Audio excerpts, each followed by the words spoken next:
আসসালামু আলাইকুম এভরিওয়ান। মাছ মাংসের স্বাদকেও হার মানাবে শত বছরের পুরনো এই ডালের রেসিপি। এইভাবে ডাল রান্না করলে ভাত খাওয়ার জন্য অন্য কোনো তরকারির একদমই প্রয়োজন নেই। এই একটা ডিশ দিয়েই কিন্তু এক থালা ভাত খাওয়া যাবে। এইভাবে ডাল রান্না করলে ছোট থেকে বড় সবাই কিন্তু বেশ পছন্দ করবে। ভীষণ মজাদার এই ডালের রেসিপিটি আশা করছি আপনাদের সবার খুব ভালো লাগবে। আর আমার রেসিপিগুলো ভালো লেগে থাকলে অবশ্যই আমার চ্যানেলটি সাবস্ক্রাইব করে যাবেন এবং লাইক শেয়ার কমেন্ট করে আমার পাশে থাকবেন। এই ডালটি রান্না করার জন্য প্রথমে একটি প্রেসার কুকারের মধ্যে ছোট সাইজের 5 থেকে 6টি নতুন আলু কুচি করে কেটে নিলাম। আলুটাকে খুব ভালোভাবে ধুয়ে তারপর খোসা সহই কুচি করে কেটে নিয়েছি। আর তার সাথে আমি এখানে হাফ কাপ পরিমাণ ডাল দিয়ে দিচ্ছি। ডালটাকে খুব ভালোভাবে ধুয়ে ক্লিন করে এখানে ব্যবহার করছি। সাথে 1 চা চামচ পরিমাণ আদা রসুন বাটা এবং হাফ চা চামচ পরিমাণ হলুদ গুঁড়ো, হাফ চা চামচ পরিমাণ মরিচ গুঁড়ো এবং হাফ চা চামচ পরিমাণ ধনিয়া গুঁড়ো অ্যাড করেছি এবং দিয়ে দিয়েছি পরিমাণ মতো লবণ। পেঁয়াজ কুচি দিয়ে দিচ্ছি 1 মুঠ পরিমাণ, আর সাথে দিয়ে দিচ্ছি কিছুটা কাঁচামরিচ ফালি। যেহেতু বাচ্চারাও খাবে তাই ঝালের পরিমাণটা আমি এখানে একটু কম দিয়েছি, তবে আপনারা এখানে আরও কাঁচামরিচ অ্যাড করতে পারেন যদি শুধু বড়দের জন্য রান্না করা হয়। আমি এখানে পরিমাণ মতো তেল দিয়ে দিলাম আর মশলাটাকে একটা চামচের সাহায্যে খুব ভালোভাবে মিশিয়ে নিচ্ছি।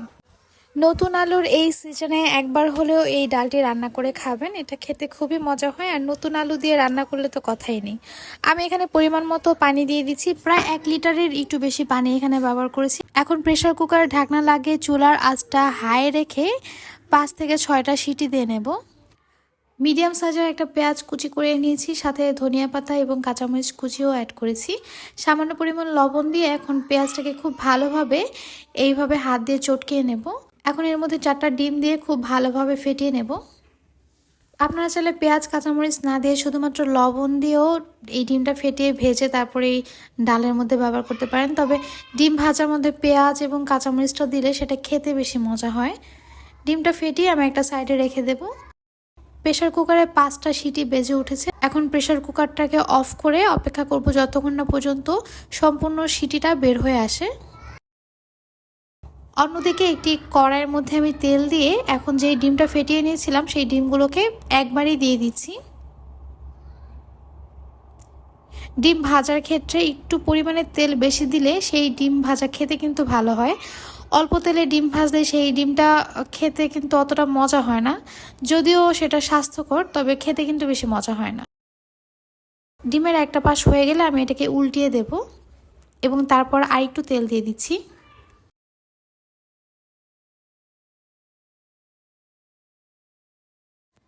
এ পর্যায়ে ডিমটাকে আমি কেটে নেব।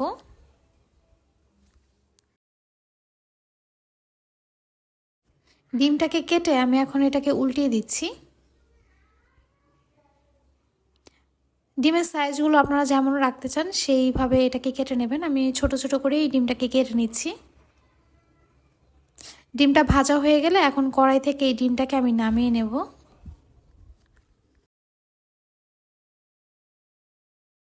সম্পূর্ণ প্রেসার শেষ হয়ে গেলে এই ঢাকনাটা কিন্তু এমনি এমনি খুলে যায়। তো ঢাকনাটা খুলে যাওয়ার পর আমি এখন একটা ডাল ঘুটনি দিয়ে এটাকে খুব ভালোভাবে ঘুটে নেব। আলুটা একটু আস্তে আস্তে থাকবে, আপনারা হয়তো দেখেই বুঝতে পারছেন এটা কেমন হয়েছে। এখন এই ডালটাকে আমি একটি কড়াইয়ের মধ্যে ট্রান্সফার করে নিচ্ছি। ডালটাকে সম্পূর্ণ ঢেলে দেওয়ার পর এখন প্রেসার কুকারটা ধুয়ে এখানে আরও অল্প একটু পানি অ্যাড করছি, যেহেতু আমি এটাকে আর একটু জাল করব। এ পর্যায়ে চেক করে নেবেন, যদি প্রয়োজন পড়ে এখানে লবণ অ্যাড করে নেবেন। তো আমার মনে হচ্ছে এখানে আর একটু লবণের প্রয়োজন, সেক্ষেত্রে আমি এখানে আর একটু লবণ দিয়ে দিচ্ছি। ডালটা যখন বলক চলে আসবে তখন আমি এখানে হাফ চা চামচ পরিমাণ জিরা গুঁড়া দিয়ে দিচ্ছি। জিরা গুঁড়া দেওয়ার পর একটা চামচের সাহায্যে এটাকে খুব ভালোভাবে ডালের সাথে মিশিয়ে নিচ্ছি। এ পর্যায়ে আমি ভেজে রাখা ডিমগুলো দিয়ে দিচ্ছি। ডিমটা দেওয়ার পর 1 থেকে 2টা বলক দেওয়ার পর এই ডালটাকে আমি নামিয়ে ফেলবো।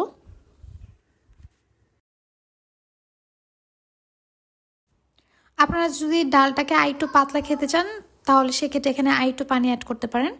আমি এখন এই ডালটাকে বাগার দিয়ে নেব, এই জন্য আমি এখানে 3টা শুকনো মরিচ দিয়ে দিচ্ছি আর দিয়ে দিচ্ছি পরিমাণ মতো সয়াবিন তেল।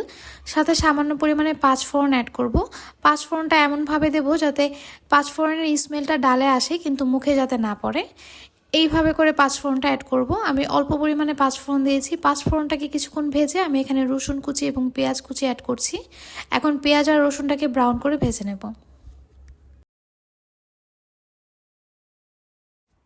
পেঁয়াজ আর রসুনটা ব্রাউন হয়ে গেলে আমি এখানে সামান্য পরিমাণে মরিচ গুঁড়ো অ্যাড করছি, এতে করে সুন্দর একটা কালার আসে।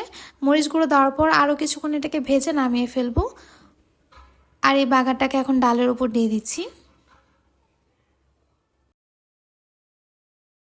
খুব ভালোভাবে ডালের সাথে এই বাগারটাকে মিশিয়ে নিচ্ছি।